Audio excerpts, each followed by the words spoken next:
मैंने कहा, आंटी जी आप उनकी परेशानी क्यों ले रही हैं? उनको हमारे घर छोड़ जाएं, वो भी तो आपका ही घर है। मुश्किल वक्त में हम आपके काम नहीं आएंगे तो कौन आएगा? आंटी जीते रहो। मैंने तो तेरे अंकल को कहा था, मगर वो भी नहीं मान रहे कि तुम्हारे अबू क्या सोचेंगे। मैंने अंकल की तरफ मुंह किया और कहा, अंकल जी आप ऐसी बात क्यों सोच रहे हैं? क्या हम आपके अपने नहीं हैं? अंकल ने खांसते हुए कहा, नहीं यार ऐसी बात नहीं, बस यूं ही सोच रहा था कि जो ये बच्चियां हैं लोग बातें ना करें। मैंने नसरीन की तरफ देखते हुए बनते हुए कहा, लो जी अब के लिए जो हैंगी, मेरे लिए तो ये अब भी नाक बहती बच्चियां ही हैं। आप बेफिक्र होकर अपना अच्छे से चेकअप करवाएं और उनकी जिम्मेदारी मुझ पर छोड़ दें। अगर किसी चीज की जरूरत हो तो बिला जेजे का मुझे कहना। वो अंकल ने मेरे सर पर प्यार से हाथ फेरते हुए मेरी कमर पर हाथ ले जाकर थपथपाया और बोले, जीते रहो बेटा, तुम लोग भी तो हमारे अपने हो और तुम तो वैसे भी हमारे घर के फर्द हो, हमने तुम्हें कभी गैर नहीं समझा। तो मैंने कहा, तो फिर मेरे होते हुए फिक्र किस बात की करते हैं? अगर कोई पैसों की परेशानी है तो बताएं, आपके बेटे पर ऊपर वाले का बड़ा करम है। अंकल खांसते हुए बोले, नहीं पैसे तो हैं, बस उन बच्चियों की फिक्र थी क्योंकि लाहौर में पता नहीं कितने दिन लग जाएं। जमाना खराब है, बस यही डर था। और अब तेरी वजह से वो परेशानी भी खत्म हो गई। मैं तो ये सोच बैठा था कि हमारा शहजादा अब अमीर बंदा हो गया है, पता नहीं अब हमें लिफ्ट करवाता है कि नहीं। मैंने हंसते हुए कहा, लो जी अंकल ऐसी भी बात नहीं, मैं आपके लिए वही पुराना यासिर हूँ जिसे आप कंधों पर बिठाकर खिलाया करते थे। अंकल ने फिर मेरे सर पर प्यार देते हुए मुझे दुआएं दी।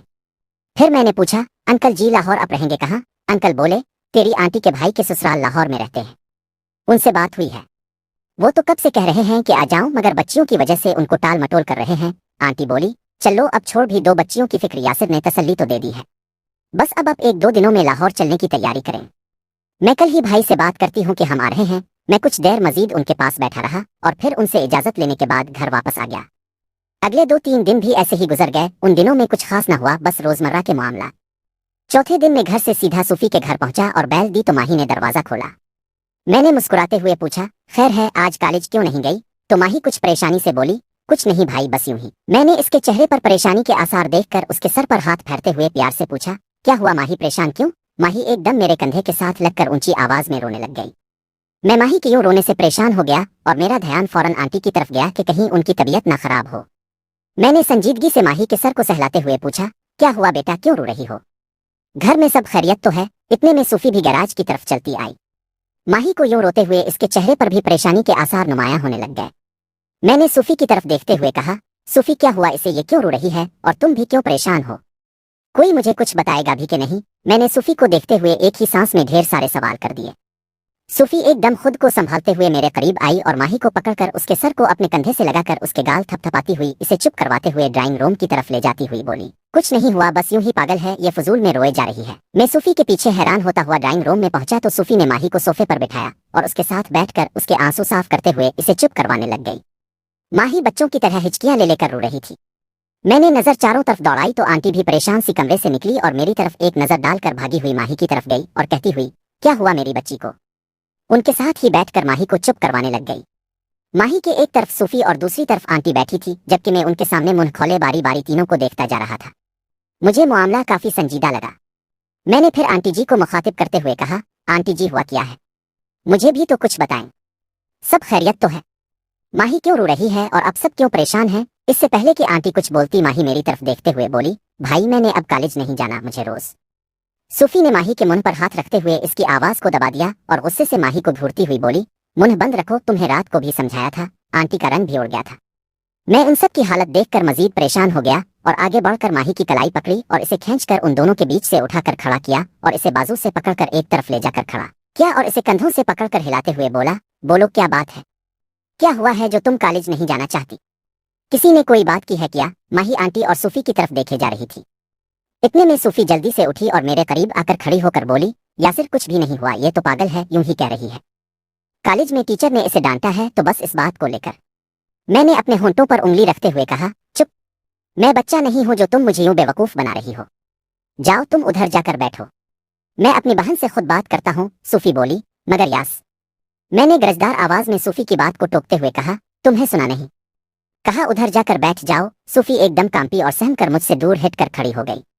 मेरा रंग गुस्से से सुर्ख हो चुका था। मैंने फिर माही की तरफ देखा और उसके सर पर प्यार से हाथ फेरते हुए कहा, माही तुम मुझे अपना भाई समझती हो कि नहीं? माही ने इस बात में सर हिलाते हुए कहा, जी। मैंने कहा, तो फिर अपनी परेशानी भाई से छुपाती हो क्या? माही ने नफी में सर हिलाते हुए कहा, नहीं। मैंने कहा, चलो फिर बताओ क्या बात है कि मेरी बहन कॉलेज क्यों नहीं जाना चाहती?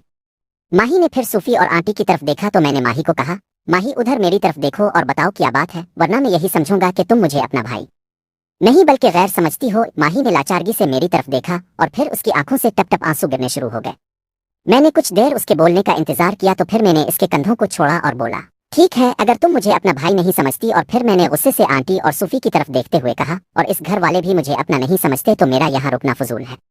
ठीक है, जैसे तुम्हारी मर्जी। और मैं गुल्लूगीर आवाज में बोला, ओके मैं चलता हूँ। ये कहकर मैं मुड़कर वापस गैराज की तरफ जाने लगा तो माही दौड़कर मेरे पीछे आई और मेरा बाजू पकड़ते हुए बोली, रुको भाई मैं बताती हूँ। मैं वहीं रुक गया तो माही बोली, भाई 3-4 लड़के हैं, पता नहीं कौन है, मैं उनको नहीं जानती। वो रोज कॉलेज तक मेरे पीछे आते हैं और तरह तरह की आवाजें कसते हैं।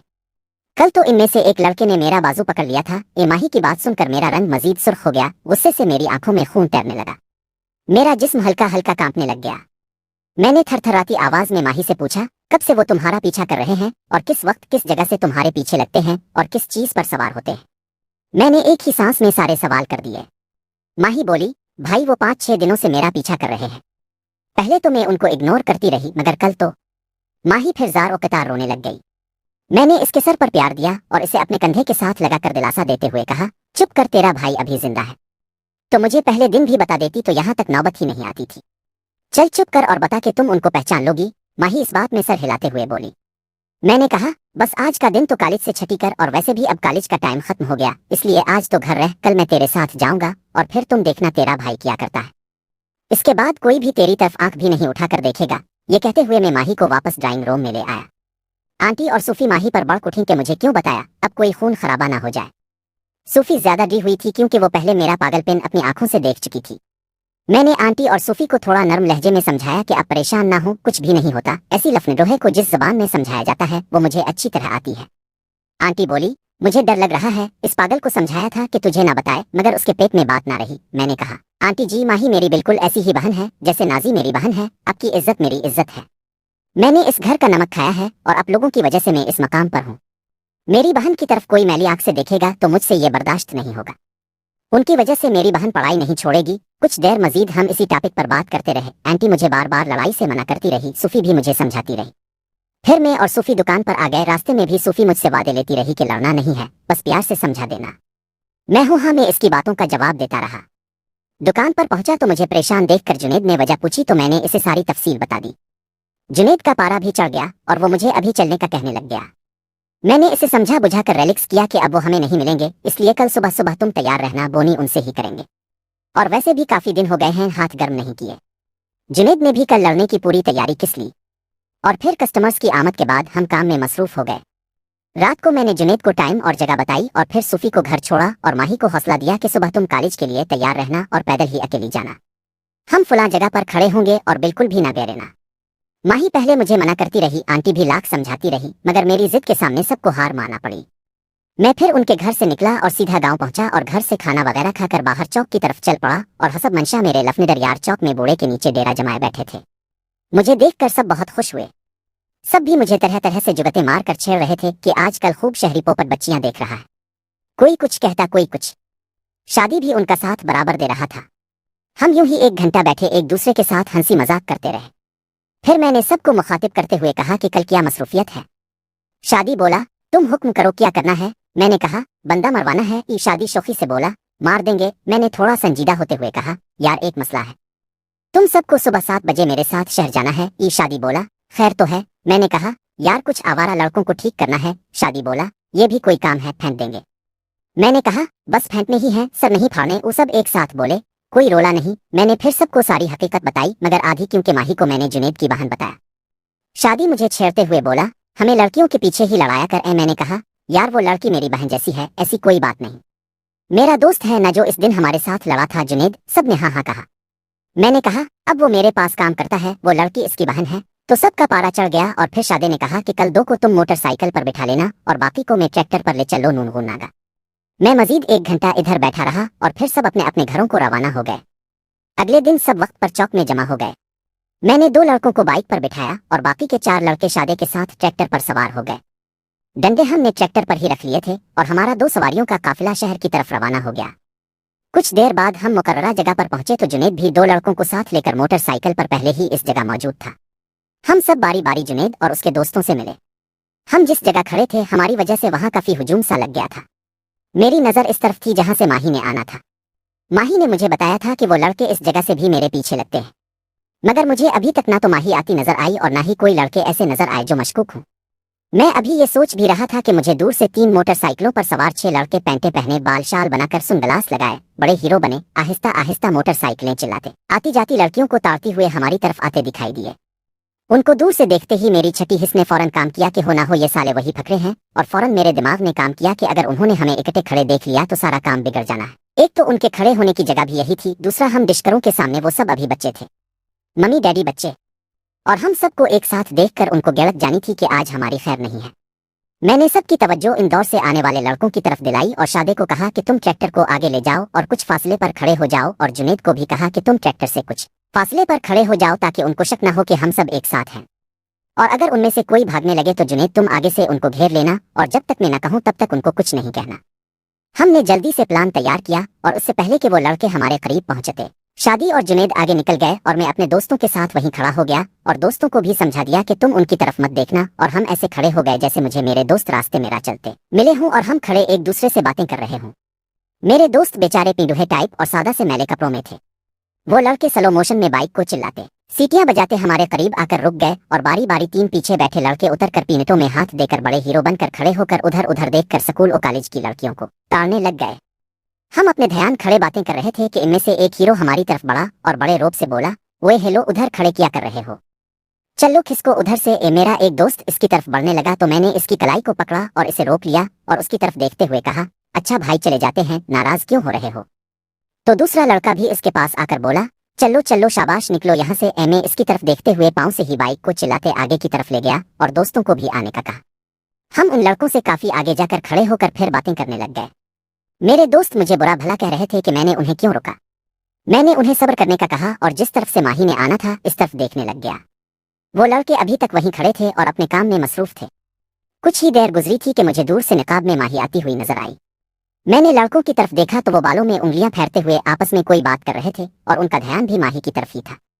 जैसे ही माही उनके करीब से गुजरी उनमें से एक लड़के ने, जिसने हमें वहां से भागने का कहा था, इसने माही पर कोई जुमला कसा। माही ने एक नजर उसकी तरफ देखा और जब उसकी नजर मुझ पर पड़ी तो मैंने उंगली मुंह पर रखकर इसे खामोश रहने का कहा तो माही मेरा इशारा पाते ही आगे चलती हुई हमारे करीब पहुंची और माही के पीछे ही वो सब लड़के मोटरसाइकिलों पर सवार होकर पीछा करते हुए माही के पीछे पीछे आने लग गए।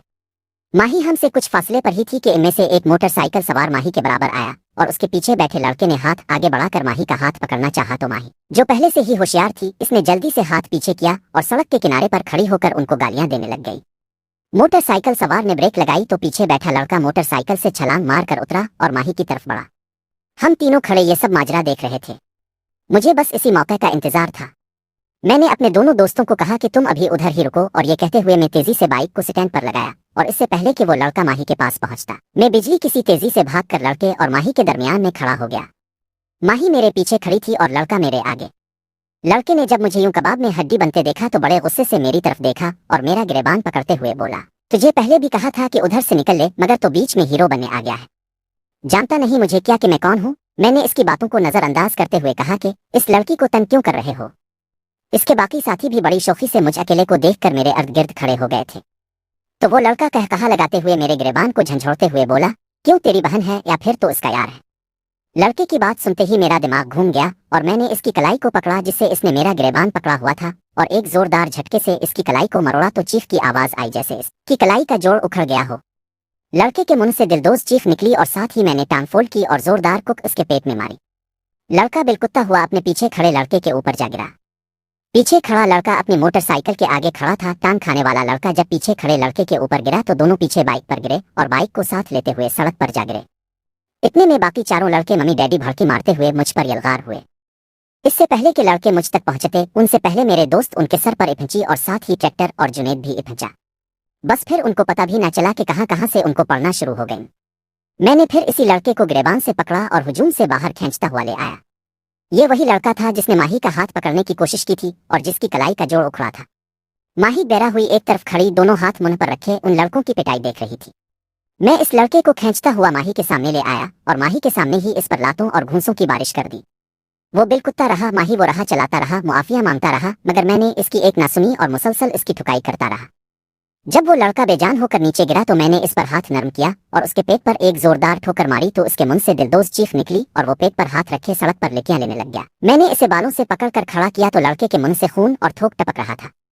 साले की 1 मिनट में सारी हीरोगिरी निकल गई थी। मैंने इसके सर के बालों को झंझोड़ा और माही की तरफ उंगली करके कहा, पकड़ हाथ इसका। और फिर मैंने इसका वो हाथ पकड़ा जिसका शायद जोड़ उखड़ चुका था और उसके हाथ को फिर मरोड़ कर बोला, ये भी हाथ मेरी बहन की तरफ उठाया था ना। लड़का जोर जोर से चीख कर मुझसे और कभी माही से रहम की भीख मांग रहा था। मैंने कुछ देर उसका हाथ मरोड़ कर रखा। लड़का नींद बेहोशी की हालत जा चुका था और आहिस्ता आहिस्ता बोल रहा था, मुझे मुआफ कर दो, मुझे मुआफ कर दो। और फिर मैंने इसके पेट में अपना घटना मारा तो लड़का फिर बिलबुलाता हुआ इधर अलिफादेर हुआ। तो मैंने इसकी गर्दन को पकड़कर माही के पैरों पर इसे फेंका और बोला, मांग मुआफी अपनी बहन से और कह के तो मेरी बहन है। लड़का माही के पाँव में गिरकर रोते हुए बोला, आप ही मुझे मुआफ कर दें, मुझसे गलती हो गई, प्लीज मेरी जान बचा ले, ये मुझे मार देगा। प्लीज अब मेरी बहन हो, मैं आज के बाद कभी भी किसी लड़की की तरफ आंख उठाकर नहीं देखूंगा। बस एक बार मुझे मुआफ कर दी। वो माही को भी इस पर तरस आ गया और अपने पाँव पीछे करते हुए मेरी तरफ देखते हुए बोली, भाई छोड़ दें इसे, बहुत हो गई इसके साथ। मैंने फिर जोरदार ठोकर उसकी टांगों पर मारी तो वो कलाबाजियां खाता हुआ एक तरफ को चला गया। इसे छोड़कर मैंने पीछे मुड़कर देखा तो मेरे दोस्तों ने उन 5 को मार मार कर बांदर बना दिया था। शादी उन सबको मुर्गा बनने का कह रहा था। शादी के हाथ में मोटा सा डंडा पकड़ा हुआ था और 5 लड़कों की आंखों पर नील पड़े हुए थे, मगर कमाल की मार थी कि खून किसी के भी नहीं निकल रहा था। मेरे दोस्तों ने ऐसी ही कुछ उन 5 का हाल किया था। सर और मुंह छोड़कर उनके निचले धड़ों पर डंडे बरसाए थे। लड़के सड़क पर लेकियां ले रहे थे और कोई अपने बाजू को तो कोई अपनी टांगों को पकड़े रोए जा रहे थे। उनकी सारी हीरोगिरी निकल चुकी थी, हीरो से अब मिट्टी के बांदर बने हुए थे। शादी डंडा हाथ में पकड़े बारी बारी सबको मारकर उनको कान पकड़ने का कह रहा था। मैंने माही को कहा, चलो तुम्हें पहले कॉलेज छोड़ आऊं। माही सर झुकाए मेरे पीछे चल दी। मैंने बाइक पकड़ी और दोस्तों को उनके हाल पर छोड़कर माही को पीछे बिठाया और कॉलेज छोड़कर वापस इसी जगह पहुंचा तो सब लड़के कान पकड़े सड़क पर मुर्गा बनकर चल रहे थे और शादी बारी बारी डंडे बरसा रहा था। चारों तरफ काफी लोग जमा थे और उनका तमाशा देख रहे थे। मैंने वहां पहुंचते ही सबको निकलने का कहा कि बस इतना ही काफी है। और फिर शादी ने बारी बारी 5 को ठुड्डे मारे और मैंने जुनैद का शुक्रिया अदा किया और फिर बाकी दोस्तों को लेकर गांव की तरफ चल दिया। गांव पहुंचकर मैंने सबका शुक्रिया अदा किया और फिर वहीं से वापस शहर आया। एक हमाम से अपना हुलिया दुरुस्त किया और वहां से सीधा सूफी के घर पहुंचा। सूफी बोली, यासिर इतनी देर कहाँ लगा दी? माही कब की कॉलेज गई है और तुम अब आ रहे हो? मैंने जानबूझकर हैरान होते हुए कहा, अच्छा तुमने इसे अकेली क्यों जाने दिया? सूफी बोली, वो कह रही थी कि तुम इसे रास्ते में मिलोगे। मैंने कहा, चलो